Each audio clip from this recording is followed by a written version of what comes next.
खासदारानंतर पहिल्यांदा राजापूरमध्ये आलेला आहात आणि याच्यापूर्वी येऊन गेलोय. नाही हो आता खासदार झाल्यानंतर या ठिकाणी आलेला कार्यकर्त्यांची भेटी गाठी केल्या कसं काय सांगाल? राजापूरमध्ये आलो, पूर परिस्थिती आहे मला कळलं. वृत्तपत्र आणि चॅनेलच्या माध्यमातून कार्यकर्त्यांनी मला सांगितलं पूर परिस्थिती आहे.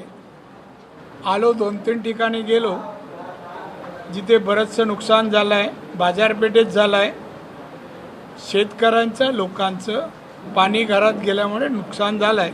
पंचनामाही चालू होता आणि त्यांचं नुकसान भरपाई त्यांना मिळेल याचं आश्वासन दिलं मी. त्याचप्रमाणे पाणी घरात घुसू नये भविष्यात म्हणून उपाययोजनाही केली जाईल. त्या संबंधित लोकांची एक मिटिंग घेऊन अधिकाऱ्यांची त्यावर उपाययोजना कोणत्या प्रकारे करावी याची चर्चा करून ती केली जाईल.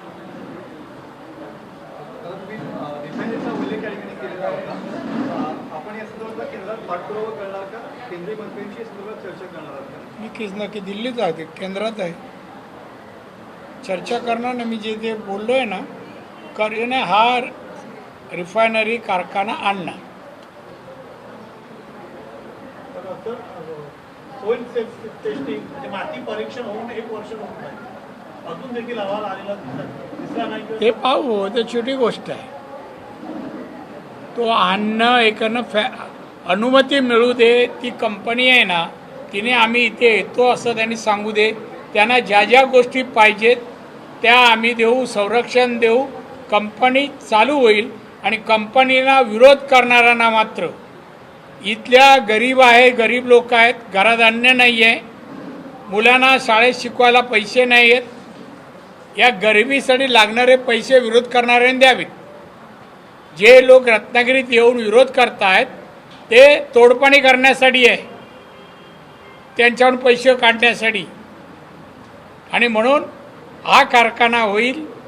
हा कारखान्यातून रोजगार निर्माण व्हावे, लोकांना रोजगार मिळावा, छोट्या मोठ्या फॅक्टरी निर्माण व्हाव्या, इथले लोक तरुण उद्योजक बनावे, या हेतूने मी तो कारखाना आणण्यासाठी प्रयत्न करणार. पण सर, रिफायनरीच्या बाबतीमध्ये इथले जे स्थानिक भाजपचे पदाधिकारी आहेत ते गावागावात कुठे जनजागृती करत असताना दिसून येत नाहीत, किंवा एखादी पत्रकार परिषद किंवा रिफायनरीच्या बाबतीत स्थानिक पदाधिकारी कुठे पुढे येताना दिसून येत नाही. येतात, तुम्हाला दिसत नाही. तुम्हाला फक्त शिवसेनेचा उद्धव मिया आला काय दिसतो जाहिरात करून.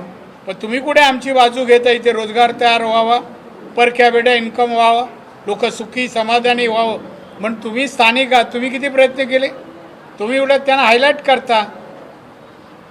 तुम्ही जेवढी प्रसिद्धी देता तो प्रसिद्धी बंद करा. एक तर दौऱ्यात बघा येतात का परत. MIDC कडून या संदर्भात अधिकृत प्रस्ताव जाण्यासाठी आता काय प्रयत्न केले पाहिजे असं वाटतं? MIDC कडून अधिकृत रिफायनरी उभी राहण्यासाठी आता प्रस्ताव बाबा, तुला मी एक सांगतो, आवश्यक ते शासनाकडून, राज्य सरकारकडून, केंद्राकडून जे डॉक्युमेंट, जे प्रस्ताव पाहिजे आम्ही देऊ. मी पाठपुरावा करेन, थांबणार नाही. त्याच्यामुळे काय एकेका दिवसात मी काढून देईन सगळे जे काही डॉक्युमेंट लागतील ते, काही थांबणार नाही. फक्त त्या कंपनी जी येणार आहे त्यांनी अनुमती, आम्ही येतो आहोत याची एक परवानगी द्यावी केंद्र सरकारला. बाकीचं सगळं होईल. विरोधक पुन्हा एकदा आंदोलनाच्या पवित्र्यामध्ये आहेत. मुंबई येऊ दे ना आता आंदोलक. 9 तारखेला आझाद नाही ना, तुम्हीच सांगा आम्हाला आंदोलक प्रसिद्धी देणार आहे त्या तुम्ही या. 9 तारखेला आझाद मैदानावर आझाद मैदान काय करायचं? तिकडे डोकं आपटा ना म्हणा. काही 2 दगड नेऊन ठेवतो तिथे मी. बारसूर सोबत नाणार ते ग्रामस्थ देखील मागणी करतायत. नाणार आणि बारसूर दोन्ही ठिकाणी मागणीमध्ये मी तुम्हाला सांगतो, कोकण कळतो ना तुम्हाला. रत्नागिरी आणि सिंधुदुर्गात जर आले, मी त्यांना येऊ देत नाही विरोधकांना. बाकीची जबाबदारी पोलिसांची, आमची नाही. नाणार वासीय देखील मागणी करतात बारसूर सोबत. काय? नाणार ग्रामस्थ सुद्धा मागणी करत आहेत की रिफायनरी प्रकल्प व्हावा म्हणून. हां, मग चांगली गोष्ट आहे ना.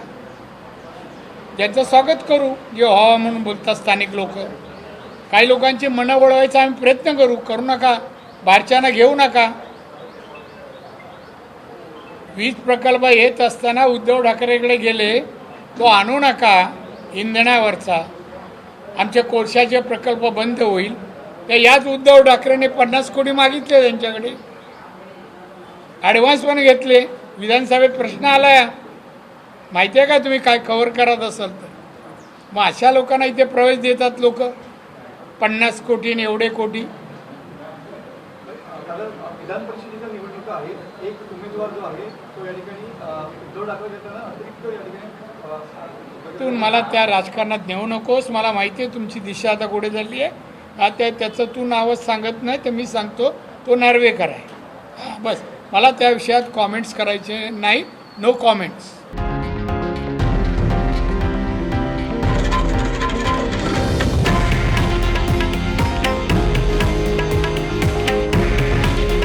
हे आहे देशातील नंबर 1 न्यूज नेटवर्क आणि आपण पाहत आहात TV9 मराठी.